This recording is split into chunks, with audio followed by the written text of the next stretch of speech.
بسم اللہ الرحمن الرحیم۔ السلام علیکم، میں ہوں ڈاکٹر قاسم علی اور آپ دیکھ رہے ہیں لرن ود ڈاکٹر قاسم علی۔ آج ہم ایف ایس سی کے 5 مزید ایڈیمز کریں گے۔ پہلا ایڈیم ہے ایک کلوز فسٹڈ مین، میننگ ہے اس کے unwilling to spend money, very careful with the money۔ ایک ایسا شخص جو پیسہ خرچ نہ کرنا چاہتا ہو لیکن اس کے پاس پیسہ ہو، یا پھر ہم کہہ سکتے ہیں کہ ایک ایسا شخص جو پیسے کے معاملے میں بہت زیادہ محتاط ہو، وہ اس کا حساب کتاب کرتا ہو اور جلدی اسے خرچ نہ کرتا ہو۔ اور اس کا معنی ہے مین پرسن، اے مائزر، اے فروگل۔ مین پرسن اور مائزر کا مطلب ہوتا ہے کنجوس شخص، اور فروگل کا مطلب ہوتا ہے کفایت شعار۔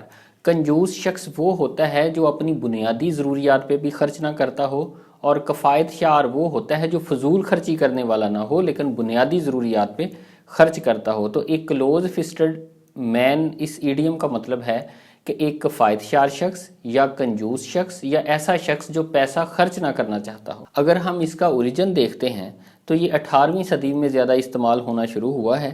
دس idiom alludes to tightly holding on to one's money as if clenching one's fist۔ اگر کوئی شخص اپنی مٹھی کو دبائے گا تو اس کے ہاتھ میں جو پیسہ ہوگا وہ اسے مکمل طور پہ یا مضبوطی سے ہولڈ کر لے گا۔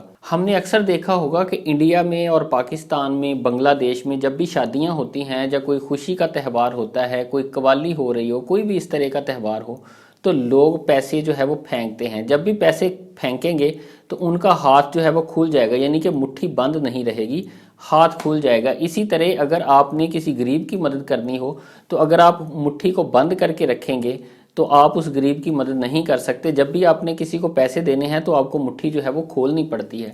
تو اس تناظر میں بھی جب بھی آپ خیرات کرتے ہیں یا آپ کسی کی مدد کرتے ہیں یا آپ کسی کو پیسے دیتے ہیں تو آپ کو مٹھی جو ہے وہ کھولنی پڑتی ہے۔ جو شخص خیرات کرنے والا نہ ہو یا جو غریبوں کی مدد کرنے والا نہ ہو، جو دوسروں کے کام آنے والا نہ ہو، تو لوگ اس کے بارے میں یہ کہتے ہیں کہ یہ ہاتھ اپنا بند کر کے رکھتا ہے، مٹھی اپنی بند کر کے رکھتا ہے۔ تو وہیں سے اس کا اوریجن جو ہے وہ نکلا ہے، اور ایک بنیادی چیز بھی ہے کہ جب ہم مٹھی کو بند رکھیں گے تو پیسے جو ہے وہ خرچ نہیں ہوں گے۔ اگزامپل اس کی اگر ہم دیکھیں تو پہلی اگزامپل ہے I would ask my uncle for a loan but he is so close fisted I know he would never help۔ میں نے اپنے انکل سے قرض کے بارے میں بات کی تھی لیکن وہ اتنے کنجوس ہیں کہ مجھے پتا ہے وہ کبھی بھی میری مدد نہیں کریں گے۔ To save money, a close fisted person ate only 1 meal a day۔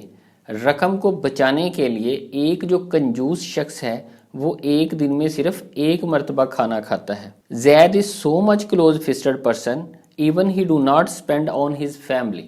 زید اتنا کنجوس شخص ہے کہ وہ اپنی فیملی کے اوپر بھی پیسہ خرچ نہیں کرتا۔ دوسرا ایڈیم ہے ایک کرٹن لیکچر۔ کرٹن یہاں سے مراد جو ہے کرٹن، جو آپ نے دیکھا ہوگا کہ بیڈ کے اوپر ایک کینوپی ہوتی ہے۔ کینوپی کیا ہے کہ وہ ایک چھتری کی سی شکل کی ہے، اس کا جو کپڑا ہے اس نے پورے بیڈ کو مکمل طور پہ ڈھانپا ہوا ہے۔ اب اس کینوپی کے اندر جو استعمال ہونے والا کپڑا ہے اس کپڑے کو کرٹن یا پردہ کہا جاتا ہے۔ کرٹن لیکچر کا معنی اگر ہم دیکھتے ہیں تو اس کا معنی ہے وائف's tough talk، بیوی کی سخت باتیں، a scolding given in private، ایک ڈانٹ جو پرائیویٹ طور پہ دی جائے، a private lecture by a wife to her husband، ایک پرائیویٹ لیکچر یعنی کہ سائڈ پہ ہو کے کمرے میں یا علیحدہ طور پہ بیوی کی طرف سے اپنے خاوند کو دیا جاتا ہے۔ آپ یہ کہہ سکتے ہیں کہ جو بیوی کی ڈانٹ ڈپٹ ہے اس کو کرٹن لیکچر کہا جاتا ہے۔ کرٹن لیکچر کا اگر ہم اوریجن دیکھتے ہیں تو یہ ڈاگلس جیرولڈ ہے، 19th سینچری میں ایک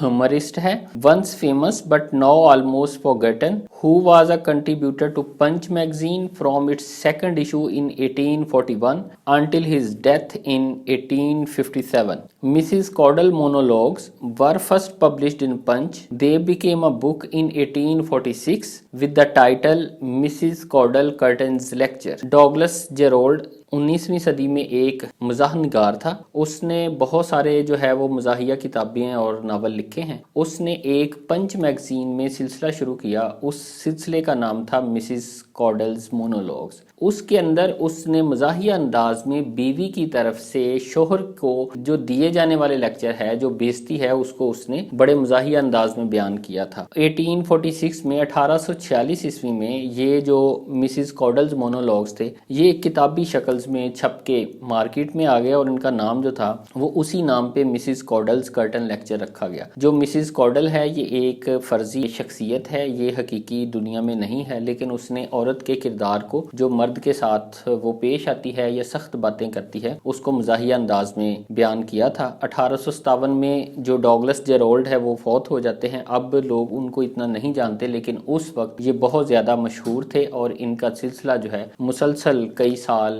پنچ میگزین میں چھپتا رہا۔ اگزامپل جو پہلی ہے کرٹن لیکچر کی، he does not pay attention to curtain lecture of his wife, وہ اپنی بیوی کے جو کرٹن لیکچر ہیں، جو سخت جملے ہیں، ان کی طرف کوئی توجہ نہیں دیتا۔ دوسرا جو جملہ ہے وہ ہے every man has to be a curtain lecture of his wife, ہر آدمی کو اپنی بیوی کے سخت جملے جو ہے وہ سننے پڑتے ہیں۔ The husband seem to have a curtain lecture at home, ایسے محسوس ہوتا ہے کہ جیسے خاوند کو گھر میں اپنی بیوی کی طرف سے ڈانٹ پڑی ہے یا کرٹن لیکچر جو ہے وہ سننے پڑے ہیں۔ اگلا ایڈیم ہے فار کرائے۔ فار کرائے کا معنی ہے a long distance away physically اور میٹافوریکلی، بہت زیادہ دور ہونا، چاہے وہ طبعی طور پہ ہو چاہے وہ آپ کے تشبیہی طور پہ۔ Something that is very different from something else, کوئی ایک ایسی چیز جو آپ کو نظر آ رہی ہو اس سے کہیں زیادہ وہ مختلف ہو۔ Different from what is expected, جو چیز آپ توقع کر رہے ہوں اس سے چیز ہٹ کے ہو، جو آپ سوچ رہے ہوں کہ شاید ایسا ہو لیکن ویسا نہ ہو، وہیں بھی ہم فار کرائے ایڈیم استعمال کرتے ہیں۔ اس کا اوریجن جو ہے یہ 18ویں صدی سے ہے۔ 18ویں صدی میں ایسے تھا کہ امریکہ کے اندر USA میں مختلف جو وادیاں تھیں ان میں جو پہاڑوں پہ رہنے والے لوگ تھے وہ ایک دوسرے کو پکارنے کے لیے یا پیغامات دینے کے لیے آواز دیتے تھے۔ تو اس کو ہم پڑھ لیتے ہیں۔ This phrase has been in use since the early 1800s. The word cry is often used to mean shouting or making noise. cry کا مطلب ہے کہ پکارنا، آوازیں دینا، شور کرنا۔ In mountainous part of the US, people would sometimes shout across a valley to one another. Within cry of is an expression meaning within calling distance or shouting distance. So a far cry is a long distance, originally literally but now most often figuratively as above. اس میں یہ کہا گیا ہے کہ پہاڑی علاقے جو USA میں تھے وہاں پہ لوگ ایک دوسرے کو پیغام دینے کے لیے اونچی آواز میں پکارتے تھے، شور کرتے تھے اور اپنا پیغام ایک جگہ سے دوسری جگہ پہنچاتے تھے۔ جہاں تک پیغام جا سکتا تھا اس کو ودن کرائے کہتے تھے اور جہاں تک نہیں پہنچ سکتا تھا وہ فار کرائے تھا، یعنی کہ آپ نے کرائے کیا، شور کیا، چیخ ماری، آواز دی لیکن وہاں تک نہیں پہنچی تو فار کرائے۔ اس کا مطلب جو زیادہ دور ہو اس کے لیے یہ استعمال کیا جاتا تھا۔ اس ٹائم تو یہ لٹرلی اسی معنوں میں استعمال کیا جاتا تھا کہ جتنی ہم اونچی آواز دیتے ہیں وہ گاؤں یا وہ شخص ہماری اس آواز سے دور ہے، لیکن اب ہم اس کو فگوریٹیولی یا آپ کہیں تشبیہی طور پہ استعمال کرتے ہیں۔ جو شخص ہم سے دور ہو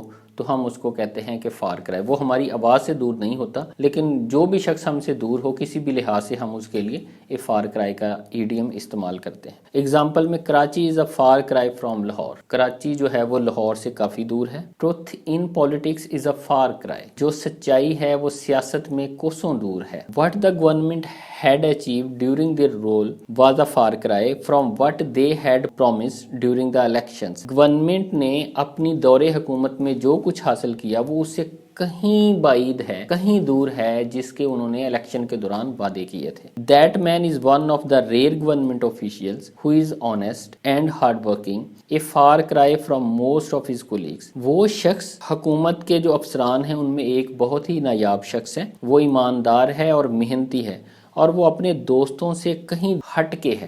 اب یہاں پہ فار کرائے جو ہے اس کا معنی مختلف ہونا آئے گا، ہٹ کے ہونا آئے گا۔ اگلا ایڈیم ہے a fish out of water, معنی ہے بینگ انکمفرٹیبل اینڈ ریسٹ لیس، یعنی بے سکون ہونا اور بے چین ہونا، سکون کی حالت میں نہ ہونا۔ Falling into the state of confusion, ایسی حالت میں چلے جانا یہاں لوگ سمجھے کہ آپ کنفیوز ہو چکے ہیں۔ To feel awkward due to a specific or strange situation، انتہائی نامناسب یا عجیب حالت کی وجہ سے اچھا محسوس نہ کرنا۔ Being in an unusual situation، ایک غیر معمولی حالت میں ہونا۔ ناٹ فیلنگ ریلیکس یا آپ پرسکون محسوس نہ کرنا۔ away from the familiar environment، جس ماحول سے آپ شناسا ہوں اس سے ہٹ کے ہونا۔